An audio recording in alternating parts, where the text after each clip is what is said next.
ମୁଁ ତ ସର୍ବପ୍ରଥମେ ଭୁବନେଶ୍ୱରର 78ତମ ପ୍ରତିଷ୍ଠା ଦିବସ ପରିପ୍ରେକ୍ଷୀରେ ସମ୍ବାଦ ପରିବାରକୁ ମୁଁ ଧନ୍ୟବାଦ ଜଣାଇବି।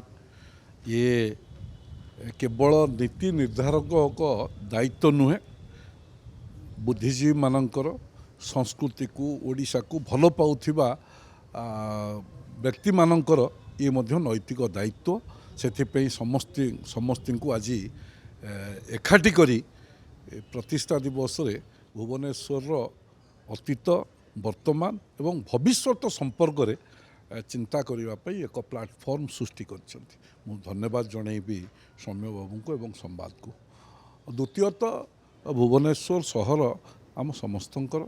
ଆର ଯେଉଁ ମନ୍ଦିର ମାଳିନୀ ସହରକୁ ଆମେ ଭୁବନେଶ୍ୱରର ପ୍ରସିଦ୍ଧି ଅଛି, ତ ଆମର ଏ ହଜାର ହଜାର ବର୍ଷ ତଳର, ଏ 2500 ବର୍ଷ ତଳର ଯେଉଁ ଐତିହ୍ୟ, ସଂସ୍କୃତି ଏବଂ ପରମ୍ପରା ଅଛି, ଯେଉଁ ଐତିହ୍ୟ ଅଛି, ଅତୀତ ଅଛି, ତାକୁ କିଭଳି ରୂପେ ବର୍ତ୍ତମାନ ଆମେ ସୁରକ୍ଷିତ କରିବା ଏବଂ ଭବିଷ୍ୟତ ପାଇଁ ଇଏ ବିଶ୍ୱର 1 ନମ୍ବର ଐତିହ୍ୟ ହେବ, ତା ପାଇଁ ପ୍ରଚେଷ୍ଟା କରିବା, ଆମେ ଆର ଦାୟିତ୍ୱ ସମସ୍ତଙ୍କୁ ନେବା ପାଇଁ ପଡ଼ିବ।